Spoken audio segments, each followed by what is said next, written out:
Video. कैसे हैं आप सब? उम्मीद है कि आप सब बहुत अच्छे होंगे और मज़े में होंगे फ्रेंड्स। तभी सडनली मैं बहुत ज़्यादा फ्री बैठी हुई थी और कुछ ऐसा टॉपिक नहीं था जिस पे मैं वीडियो बनाऊँ, तो मैंने सोचा आप लोगों के साथ अपनी फर्स्ट डिलीवरी स्टोरी सुनाई जाए।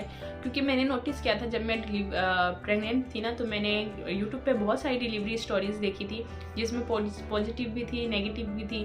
तो उससे मुझे काफ़ी ज़्यादा रिलैक्स मिलता था, काफ़ी ज़्यादा अच्छा लगता था मुझे जो उन वीडियोज़ को देखना। और 9th मंथ की जर्नी जो होती है ना, उसमें मुझे अच्छा लगता था सुनना, तो मुझे लगा मुझे भी अपनी स्टोरी शेयर करनी चाहिए, तो आपकी प्रेगनेंसी में आपको हेल्प करेगी।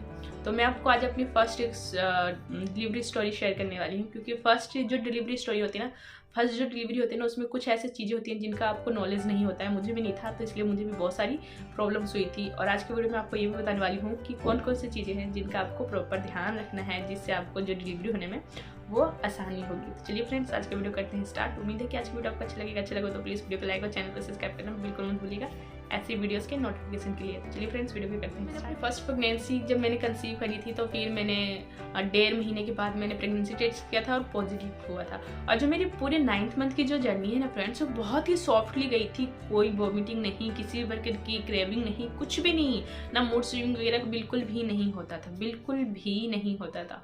बहुत ही आराम से, बहुत ही स्मूथली जो मेरी 9th मंथ की जर्नी है ना, ये गई है। मैं इसमें पूरा भाग भाग के पूरे घर का काम करती थी, पूरे मतलब खाना वगैरह से कहते हैं ना स्मेल वगैरह आती है, ऐसा कुछ भी नहीं होता था। मैं पूरा मतलब बहुत एनर्जी के साथ, मुझे लोग देख के कहते नहीं थे मैं प्रेग्नेंट हूँ, मैं इतनी एनर्जी के साथ चीज़ों को करती थी, मतलब इतने अच्छे से करती थी।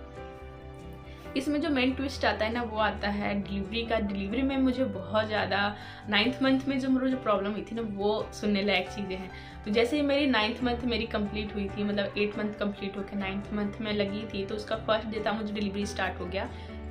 डिलीवरी पेन ही स्टार्ट हो गया, लेबर पेन ही स्टार्ट हो गया और फर्स्ट दिन ही स्टार्ट हो गया था।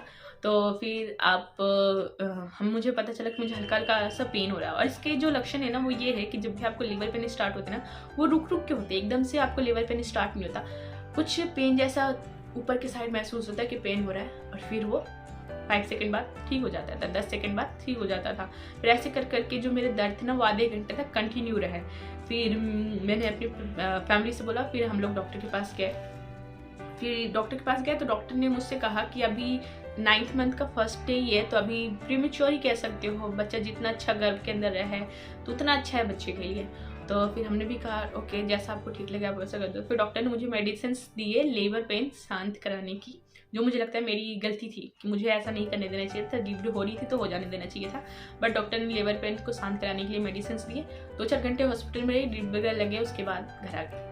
फिर कुछ दिन 3-4 दिन नॉर्मली कटे, नॉर्मली अच्छे से बीता, कोई भी प्रॉब्लम नहीं हो रही थी मुझे उस दिन भी, उन दिनों भी। फिर एक दिन सडनली क्या हुआ, मुझे बेबी की हार्ट बीट सुनाई देना बिल्कुल बंद हो गई थी। और उसके बाद मैंने नोटिस किया, पूरा दिन निकल गया। फिर शाम के टाइम मैंने मेरे हस्बैंड को कहा कि यार बेबी की मूवमेंट मुझे महसूस नहीं हो रही थी, जबकि बेबी का मूवमेंट जो पूरे दिन में ना मुझे 6-7 बार बहुत अच्छी सी स्ट्रांगली महसूस हो जाती थी।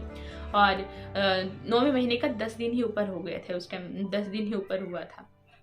फिर हमें और मेरे हस्बैंड डॉक्टर के पास गए। फिर डॉक्टर के पास हम गए तो डॉक्टर को हमने बताया कि बेबी मूवमेंट महसूस नहीं हो रही थी। फिर डॉक्टर ने कहा कि अगर बेबी मूवमेंट महसूस नहीं होती है तो प्रॉब्लम है, तो आप सोच के बताओ मुझे क्या करना है। क्योंकि अगर बेबी मूवमेंट महसूस नहीं होता, इसका मतलब होता है बच्चे को अंदर खतरा है, तो आपकी डिलीवरी करनी पड़ेगी अभी। बट डिलीवरी करनी पड़ेगी तो फिर लेबर पेन तो है ही नहीं रहा, तो फिर डिलीवरी कैसे होगी। फिर डॉक्टर ने कहा कि आप सोच के बताओ फिर क्या करना है, फिर हम जो हमें करना है हम करेंगे। तो हमने कहा यार बेबी से बढ़कर कुछ नहीं है। और प्रेगनेंसी फर्स्ट प्रेगनेंसी जो मेरी जो सबसे बड़ी एक्साइटमेंट थी ना कि बस 9 महीने कंप्लीट हो गए और मुझे मेरा बेबी देखना है, चाहे कैसे भी देखना है। तो मैं तो बहुत ज़्यादा एक्साइटेड थी। हम कह रहे थे पता नहीं क्या करूँ क्या नहीं करूँ। मैंने कहा मुझे जब मेरा बेबी देखना है तो चलो डिलीवरी करा लेते हैं। फिर दोबारा हॉस्पिटल के गए। फिर डॉक्टर ने इंजेक्शन वगैरह मेडिसिन वगैरह दी जिससे लेबर पेन स्टार्ट हो जाए। और मुझे याद है शाम 6 बजे मुझे जो मेडिसिन वगैरह दी, और 8 बजे जो लेबर पेन जो मेरा स्टार्ट हुआ ना, पूरा जो 24 घंटों का जो 12 घंटों का जो सफ़र था ना, वो मेरा क्रॉस हो गया, पर मेरी डिलीवरी नहीं हुई थी। डॉक्टर ने मुझे लेबर पेन दिया, लेबर पेन के मेडिसिन वगैरह दिए, और वो लेबर पेन कंटिन्यू धीरे धीरे करके बढ़ रहा था। और बढ़ते बढ़ते रात के 12-1 बजे तक बहुत ज़्यादा बढ़ गया था। अब वो इतना ज़्यादा बढ़ गया था कि भाई कंट्रोल नहीं है। मुझे लग रहा था ये ही मेन लेबर पेन है और मेरे से बेड पे लेटा ही नहीं जा रहा था। डॉक्टर भी कह रही थी वॉक करो, बट वॉक ही नहीं हो रहा था। फर्स्ट डिलीवरी है, कोई नॉलेज नहीं है, कोई एक्सपीरियंस नहीं है। बट मेरी मोम साथ थी और कभी भी ऐसा कुछ होता ना तो अपने मोम को अपने साथ जरूर रखना, क्योंकि उससे आपको काफ़ी ज़्यादा एनर्जी मिलती है, काफ़ी ज़्यादा देख के पॉजिटिविटी आती है।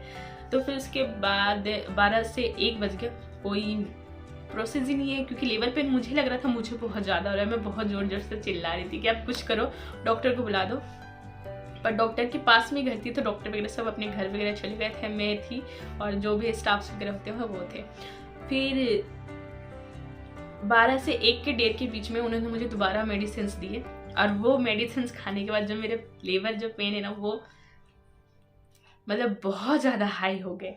और 3 बजते बजते जो मेरा जो हालत थी ना, हालत बहुत ज़्यादा बेकार थी, मेरी कंडीशन बहुत ही बेकार हो गई थी। मैंने भाई 3 बजे तक ऐसा लग रहा था भाई अब मेरा ऑपरेशन कर दो। मैं डॉक्टर से चिल्ला रही थी कोई डॉक्टर को बुलाओ, मैं नर्सेस से कह रही थी, मम्मा से कह रही थी कोई डॉक्टर बुलाओ, मेरा ऑपरेशन कर दो, मुझे नॉर्मल डिलीवरी नहीं करानी है, प्लीज़ डॉक्टर को बुलाओ, मुझे नॉर्मल डिलीवरी करा दो, मैं मर जाऊँगी बहुत, क्योंकि बहुत भयंकर वाले पेन हो रहे थे।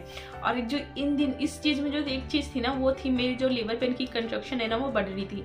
हर 10-10 मिनट में ये कंट्रक्शन उठ रहे थे। फिर मेरी कंट्रक्शन की टाइमिंग घटती चली गई हर 5 मिनट में। इस तरह कर सुबह 4 बजे तक मेरे खूब लेबर पेन हुए, बट बेबी का नामो निशान नहीं है, बेबी आने का नाम ही नहीं ले रहा था।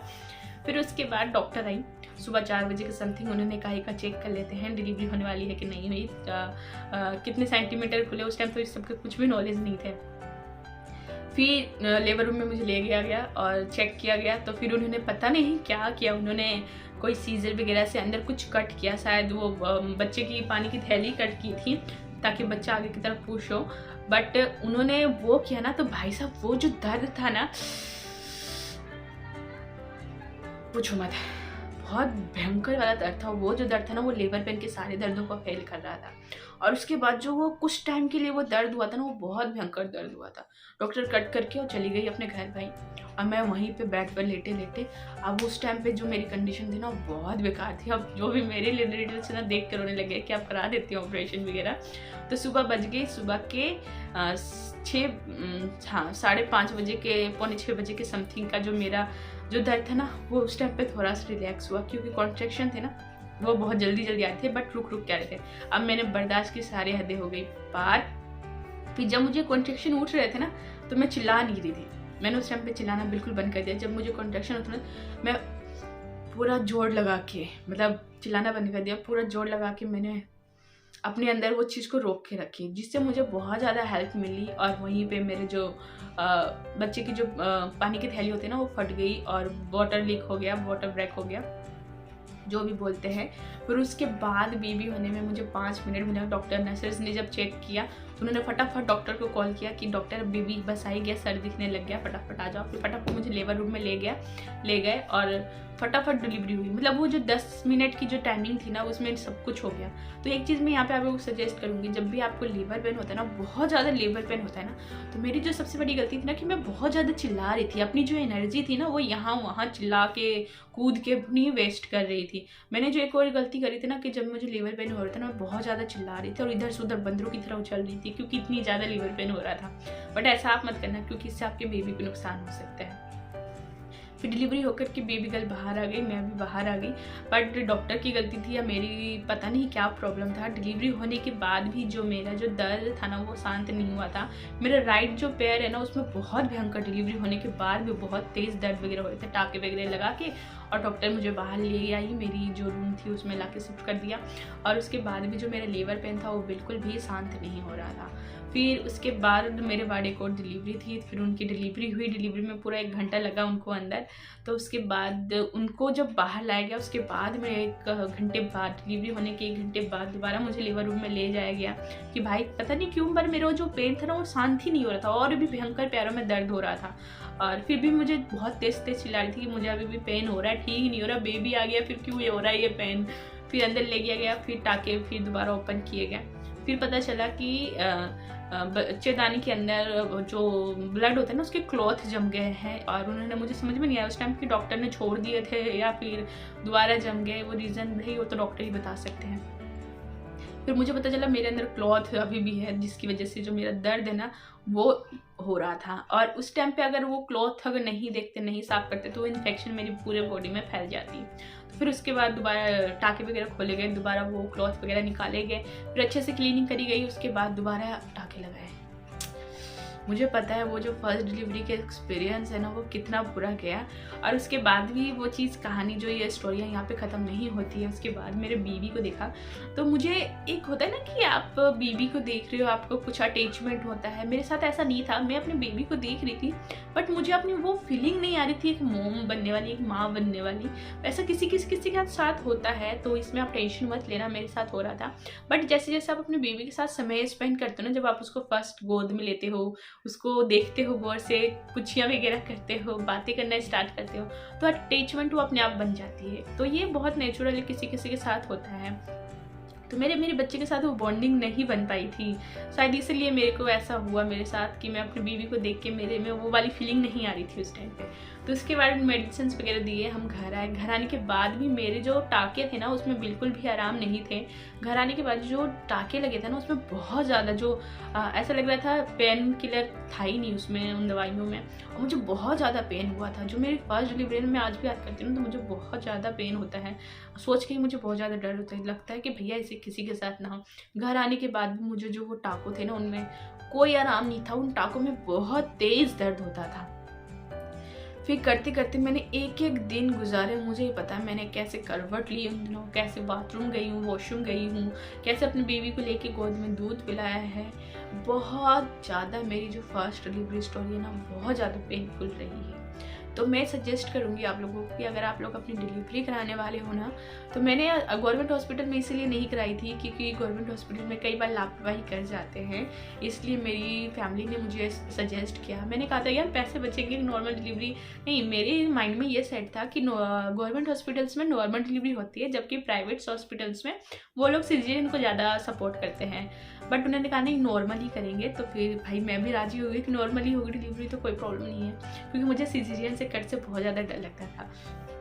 फिर ऐसे करते करते गुजरे कुछ दिन, और उसके बाद मुझे 6 महीने तक जो मेरी जो कट लगी थी ना डिलीवरी के टाइम, उसमें मुझे प्रॉब्लम रही है। वॉशरूम जाने के बाद दर्द रहता था, जलन होती थी, तो बहुत ज़्यादा मुझे पेन होती थी उस टाइम पे। तो ये सजेस्ट यू कि ऐसे किसी डॉक्टर को आप अपने दिखाना, सजेस्ट करना जो आपकी अच्छे से समझाए आपको। क्योंकि मैंने नोटिस किया था जो मेरी डॉक्टर थी ना, उन्होंने कभी मुझे 9th मंथ में नहीं बताया कि आपको क्या करना चाहिए, कब दोबारा आपको चेकअप के लिए आना है, कब अल्ट्रासाउंड करनी है। बहुत नेचुरल रहती थी, तो आई थिंक एक तरीके से सही भी था, पता नहीं क्या सही है क्या गलत, मैं उसमें अपना माइंड नहीं घुमाना चाहती हूँ। तो ये छोटी सी मेरी डिलीवरी स्टोरी है फ्रेंड्स। आपको कैसी लगी, अच्छी लगी हो तो प्लीज़ वीडियो को लाइक और चैनल को सब्सक्राइब मत करना, और अपने कमेंट में भी अपना डिलीवरी स्टोरी जरूर शेयर करना, चाहे छोटा सा फॉर्म में करें, लेकिन बताना कि आपकी डिलीवरी कैसी रही है, अच्छी थी या बुरी थी। और फर्स्ट डिलीवरी के मुकाबले में जो मेरा सेकंड डिलीवरी था बहुत ही ईजी है। उसमें 9th मंथ में परेशान थी, बट जो डिलीवरी थी ना वो बहुत ही स्मूथ हुई थी, वो भी बहुत फ़नी है। तो अब वो बहुत फ़नी है, ये जितना हॉरर था ना वो उतना ही फ़नी है, तो मैं वो आपको किसी और वीडियो में सुनाऊंगी। तो बस फ्रेंड आज की वीडियो इतना ही आज की वीडियो यहीं पे एंड करते हैं। उम्मीद है कि आज की वीडियो आपको अच्छा लगा तो प्लीज़ वीडियो को लाइक और चैनल को सब्सक्राइब करना बिल्कुल मत भूलिएगा ऐसी वीडियोज़ की नोटिफिकेशन के लिए। बाय बाय फ्रेंड्स, फिर मिलते हैं अगले इंटरेस्टिंग वीडियो में।